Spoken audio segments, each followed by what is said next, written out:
पापा, मुझे स्पोर्ट्स में जाना है। मेरा इंटरेस्ट है वहाँ और मैं खूब मेहनत करके इंडिया के लिए कुछ करना चाहता हूँ।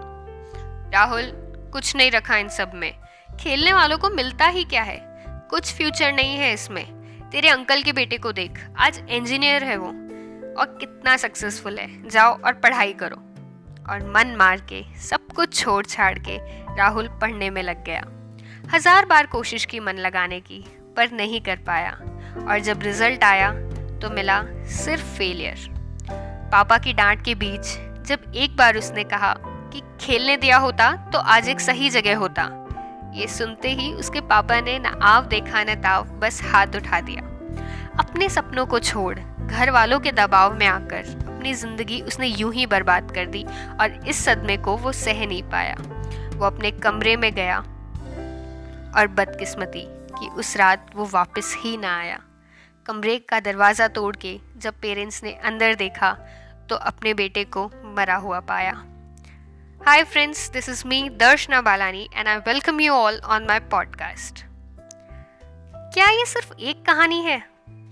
ये कहानी हर बार दोहराई जाती है। नए किरदार, नई जगह और कारण सिर्फ एक, सपनों का टूट जाना, उम्मीद हार जाना और जब कुछ अपने मन का ना हो तो जिंदगी से हार मानकर आत्महत्या कर लेना।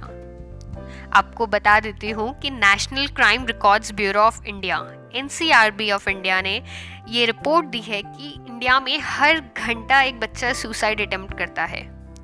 हर साल 10,000 से भी ज़्यादा बच्चे अपनी ज़िंदगी को नाउम्मीद के चलते, अपने टूटे हुए सपनों के बोझ के तले अपनी ज़िंदगी की लड़ाई हार के ऐसा करते हैं।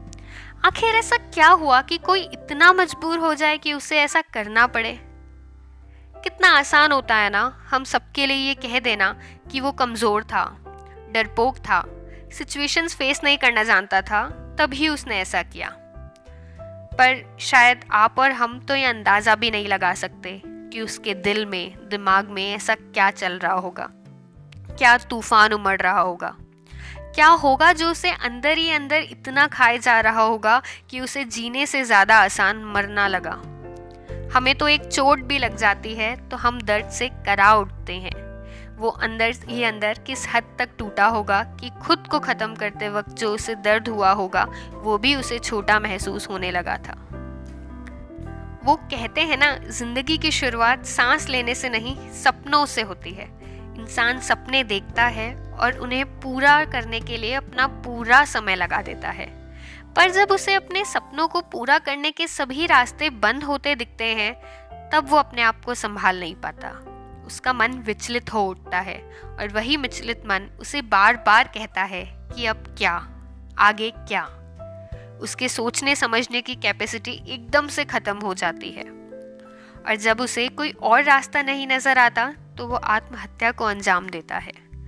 हर कोई किसी न किसी चीज़ में अच्छा होता है, चाहे वो खेल कूद हो या पढ़ाई, पर आज के समय में ज़्यादातर पेरेंट्स का ये मानना है कि पढ़ाई ही एक वो सोर्स है जिससे उनके बच्चे अपने जीवन में कुछ कर सकते हैं। अपनी इस सोच के चलते वो अपने बच्चों के सपने, उनकी चाहत, उनकी इच्छाओं को परे कर दुनिया में चल रही होड़ में अपने बच्चों को झोंक देते हैं। खुद पर आते दबाव और दुनिया की बड़े बनने की होड़ में उन्हें जब अपने सपनों का कोई मोल नहीं दिखता तो वो टूट जाते हैं। आपको ये जानकर हैरानी होगी कि 2018 में अप्रॉक्स 9,876, जी हाँ 9,876, इवन 2019 में भी 10,000 से भी ज़्यादा बच्चों ने सुसाइड्स किए। आखिर ऐसा है क्या कि आजकल स्टूडेंट्स इतना बड़ा स्टेप्स इतनी आसानी से ले रहे हैं? जब सब कुछ अपने हिसाब से ना चल रहा हो तो सब कुछ ख़त्म करना सबसे इजी ऑप्शन लगता है। जब बिना लड़े, बिना कुछ किए इंसान अपने अंदर ही अंदर अपने आप को इतना टूटा हुआ समझ लेता है कि उसे लगता है कि कुछ भी किसी भी काम का नहीं है। उसे लगता है कि उसके पास करने को अब और कुछ है ही नहीं, तो जीने का फ़ायदा क्या है? क्या इंसान अपने आप में ही गलत है कि उसे ऐसा करना पड़ता है? सोचिए, क्या इंसान सच में अपने आप में ही गलत है कि उसे ऐसा करना पड़ता है? जी नहीं। जिम्मेदार हैं हर वो माँ बाप जो देश दुनिया की होड़ में अपने बच्चे को खुद के सपने पूरे करने के लिए धकेल देते हैं। जिम्मेदार है हर वो इंसान जो अपने बच्चे के सपनों को अहमियत नहीं देता। जिम्मेदार हैं हर वो पेरेंट्स जिन्हें लगता है कि जो दुनिया करती है वही सही है।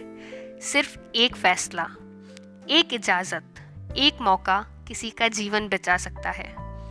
अगर पेरेंट्स को दिखे कि उनके बच्चे में किसी चीज़ को लेके जुनून है तो उन्हें बस एक मौका उसे देना चाहिए। क्या पता वो कुछ ऐसा बन जाए जिसकी मिसाल खुद वो दुनिया दे जो किताबों में बंद पड़ी है। माता पिता का अपने बच्चों को कम आंकना एक ऐसी सबसे बड़ी गलती है जिसका कोई पश्चाताप नहीं है। पेरेंट्स के हिसाब से दुनिया में एक ही महेंद्र सिंह धोनी है, एक ही सचिन तेंदुलकर है। अमिताभ बच्चन जैसा कोई अभिनेता नहीं है, रामधारी सिंह दिनकर जैसा कोई राइटर नहीं है, लता मंगेशकर जैसी कोई गायिका ही कहाँ है। और अगर ऐसी सोच रखने वाले माँ बाप अपने बच्चों को उनके मन के करने का एक मौका दें तो क्या पता वो एक दिन इस एक ऐसे स्तर तक पहुंच जाए जहां उनके बारे में दुनिया कहती ना थके। पर मुश्किल यहाँ आती है कि हर माँ बाप डरते हैं। उन्हें अपने बच्चे पे या तो विश्वास कम होता है या उन्हें दुनिया कुछ करने नहीं देती, क्योंकि दुनिया में सचिन तो एक ही है लेकिन डॉक्टर और इंजीनियर हजारों हैं। उन्हें डर होता है कि वो क्या कहेंगे दुनिया से कि उनका बच्चा क्या करता है। जिससे पूछो उनका बच्चा डॉक्टर या इंजीनियर बनने की होड़ में लगा हुआ है। अपने आप को इस जबरदस्ती और बिना अपनों की दुनिया में घसीटता रहता है। सोसाइटी और माँ बाप के बढ़ते दबाव के चलते वो तैयारी तो खूब करता है और उतनी ही तैयारी के बाद जब परीक्षा के रिजल्ट्स आते हैं तो कोई सोच भी ना सके इतनी चीज़ें उसे घेर लेती हैं। वो सोचता है कि क्या होगा अगर वो पास नहीं हुआ तो। पापा क्या कहेंगे, लोग क्या कहेंगे, पापा ने इतने पैसे लगाए हैं उनका क्या। और इन सब के बीच अगर वो सच में फेल हो जाए तो उसे सब कुछ ख़त्म करने के अलावा कोई और ऑप्शन ही नहीं दिखता। उसके लिए अपने पेरेंट्स की एक अलग ही छवि बन जाती है जिसमें उसे लगता है कि उसके पेरेंट्स उसे सिर्फ पढ़ता लिखता हुआ और पास देखना चाहते हैं। वो ये भूल जाता है कि उससे भी ज़्यादा उसके पेरेंट्स उसे खुश देखना चाहते हैं। वे उसे उनके साथ देखना चाहते हैं, पर समझ के दबाव में वो अपने बच्चे पे इस कदर की बंदिशें रखते हैं कि वो ये सब भूल जाता है और ना उम्मीदें उसे इतना झकझोर देती हैं कि वो इतना बड़ा कदम उठा लेता है। और ऐसा नहीं है कि सिर्फ जो बच्चे जेईई या नीट या कोई भी बड़ी एग्जाम में फेल हो जाते हैं सिर्फ वही सुसाइड्स अटेम्प्ट कर रहे हैं। सुसाइड्स वो भी कर रहे हैं जो क्लास में अच्छा स्कोर नहीं कर पा रहे। एक सवाल है जो बार बार मेरे जहन में आता है कि क्या मार्क्स ही सब कुछ है? क्या क्लास में टॉप करना ही सब कुछ होता है? किसी महान व्यक्ति ने कहा था that a single piece of paper cannot decide your future। क्यों कोई ये नहीं समझता कि हर बच्चा एक जैसा नहीं होता, हर दिमाग एक जैसा नहीं होता। जब हमारे हाथों की उंगलियां बराबर नहीं हैं तो क्लासेस के हर बच्चे बराबर कैसे हो सकते हैं? जब भी मार्क्स आते हैं तो माँ बाप का पहला सवाल होता है टॉप किसने किया, टॉपर से इतना पीछे क्यों रह गए। जो बच्चा क्लास से अपने मार्क्स के अचीवमेंट को लेके खुश होता है वही बच्चा जब घर आके मार्क्स बताता है और ऐसे सवालों से घिर जाता है तो डीमोटिवेशन ऑब्वियसली उसे फील होती है। डीमोटिवेशन, डिप्रेशन, ये सारी चीज़ें उसके दिमाग को घेर लेती हैं। लेकिन क्या इन सब का कोई सॉल्यूशन है या ये हमेशा सिर्फ सब कुछ ऐसे ही चलता रहेगा?